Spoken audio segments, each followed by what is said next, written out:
اسلام میں کتنی سادگی کا حکم ہے. ہمارا ایک مدرسہ ہے، اس میں آفس ہے، اس آفس کے لیے کچھ کرسیاں اور صوفے چاہیے تھے، لیکن کسی نے یہ کہہ کے منع کر دیا کہ اسلام سادگی کا درس دیتا ہے تو اس کی ضرورت نہیں ہے، زمین پر بیٹھنا چاہیے. اس طرح خوبصورت پردوں کی بھی ضرورت نہیں ہے. اس بارے میں وضاحت فرما دیں کہ شریعت میں کتنی سادگی اختیار کرنے کا حکم ہے. محمد رفیق کراچی سے. دیکھیں، سادگی کا معیار نا ہر آدمی کے حق میں دوسرے سے مختلف ہے. ایک ہی لاٹھی سے نہیں سب کو ہانکا جا سکتا. اب کرسیاں اگر عام لوگوں کے لیے زمین پہ بیٹھنا مشکل ہو رہا ہے تو پھر کرسیاں رکھنے میں کوئی حرج نہیں ہے. لیکن اگر زمین پہ، جیسے ہمارے دینی مدرسوں میں زمین پہ ہی بیٹھ کے سبق ہوتا ہے، اس لیے کہ ہم عادی ہیں، بچپن سے ہی زمین پہ بیٹھے آ رہے ہیں مدرسوں میں، تو ہمیں تو نہ کمر میں تکلیف ہوتی ہے نہ گھٹنوں میں تکلیف ہوتی ہے، بلکہ ہم زیادہ کمفرٹ محسوس کرتے ہیں اپنے آپ کو. طلبہ بھی اسی طرح بیٹھتے ہیں. تو ایسے ماحول میں خام خواہ میں کرسیاں لا کے رکھ دینا یہ سادگی کے بہرحال خلاف ہے.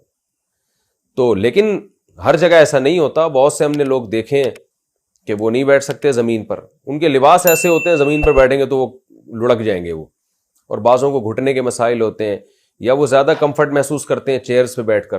تو ایسی صورت میں کرسیاں رکھنے میں بھی کوئی حرج نہیں ہے.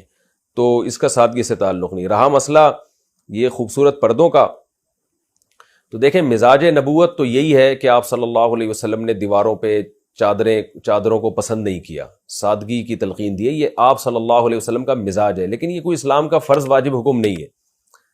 بعض دفعہ یہ ہوتا ہے کہ اگر آپ ڈیکوریٹ کرتے ہیں گھر کو، ایک تو ڈیکوریشن وہ ہوتی ہے نا جو بہت ہی گھر کو پورا چھمک چھلو بنا دیتے ہیں لوگ، یہ تو بہرحال سادگی کے خلاف ہے. ایک ڈیکوریشن یہ ہوتی ہے کہ آپ اپنے کمرے میں بیٹھیں تو آپ کو ایک سکون ملے، اتنا کم از کم مزین ہو. تو اگرچہ اس میں سادگی نہیں ہے لیکن اس کے دوسرے فائدے بہت ہو رہے ہیں. آپ کا وہاں دل لگے گا، آپ اسٹڈی کر سکو گے. جیسے ہم نے بہت سے علماء کو دیکھا ہے کہ وہ جو اسٹڈی روم ہے ان کا وہ بہت ڈیکوریٹ کرتے ہیں اس کو، تاکہ اس کمرے میں جب جائیں تو ان کو ایک سکون ملے اور کتاب کا مطالعہ کر سکیں. تو یہ ایک اس میں ایک الگ مصلحت ہے. اس مصلحت کی وجہ سے اس کو اپریشیٹ کیا جائے گا اس عمل کو. اس کی مثال ایسے ہے جیسے رسول اللہ صلی اللہ علیہ وسلم جو کھایا کرتے تھے، جو کی روٹی. آپ کے مزاج میں سادگی تھی، کھانے میں آپ نے بہت سادہ خوراک کھائی ہے، تو اصولی طور پر تو بھائی جو کی روٹی کھانی چاہیے. اور آپ صلی اللہ علیہ وسلم نے بہت سادہ غذائیں کھائی ہیں، اصولی طور پر تو یہ ہے. لیکن اگر آپ اس اصول پر آج عمل کرتے ہو تو اس سے بڑے بڑے اصول ٹوٹ رہے ہوتے ہیں، کیونکہ ہم لوگ کمزور لوگ ہیں.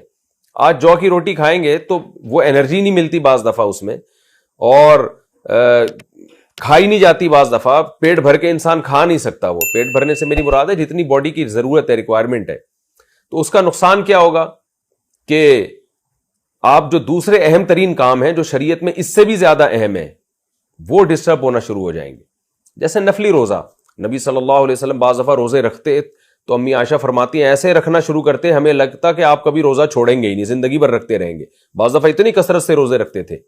سنت عمل ہے، لیکن ہر آدمی کے لیے اس سنت کو پورا کرنا قابل تعریف نہیں ہے، کیونکہ بہت سے لوگ دین کے دوسرے ایسے کاموں میں لگے ہوتے ہیں کہ اگر وہ روزانہ روزے رکھنا شروع کر دیں تو ان کے وہ کام ڈسٹرب ہونا شروع ہو جائیں گے.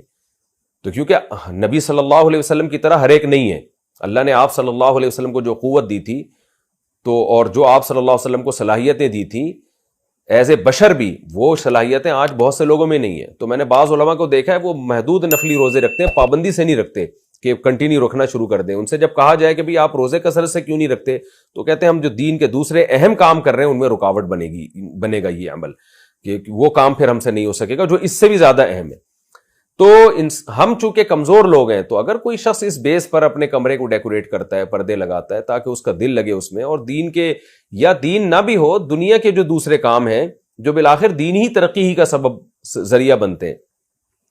جیسے آپ اگر سہولت سے آفس پہنچیں گے، آپ بجائے رکشے کے آپ کار میں جائیں گے، آپ سہولت سے پہنچیں گے تو ظاہر ہے وہاں جا کے آپ زیادہ اچھا کام کر سکیں گے. آپ کراچی میں آپ دیکھیں نا W11 میں جو بیچارہ لٹک کے آفس جا رہا ہے تو آدھی انرجی تو اس کی ادھر ہی خرچ ہو جاتی ہے. وہاں جا کے وہ کام کرنے کے قابل کیا رہے گا؟ کوئی ٹیچر اسکول میں یونیورسٹی میں پڑھا رہا ہے تو وہ بیچارہ کس وہاں قابل نہیں رہے گا پڑھانے کے، وہ اپنی صلاحیتیں اس کی انہی میں لگ جائیں گی. تو اسی طرح اگر کوئی ڈیکوریٹ کرتا ہے اپنے گھر کو، اپنے کمرے کو، بہت زیادہ ڈیکوریشن جو بالکل ہی چھچھور بنے میں آ جائے وہ تو ایک الگ بات ہے، لیکن اس کو ذرا سلیقے صفائی سے اور خوبصورت پردے لگا دیتا ہے اس میں، اور اس کی نیت یہ ہے کہ میرا اس میں دل لگے گا اور میں دماغی کام اچھی طرح کر سکتا ہوں, دماغ کو مجھے سکون ملے گا, تو اس میں کوئی حرج نہیں ہے. تو یہ سادگی کسی دوسرے مصلحت کے لیے قربان کی جا رہی ہے. بہرحال کسی کے مزاج میں سادگی ہو اور اس کو اہم کاموں میں نقصان بھی نہ ہو رہا ہو, تو بہرحال یہ زیادہ شریعت میں پسندیدہ ہے. یہ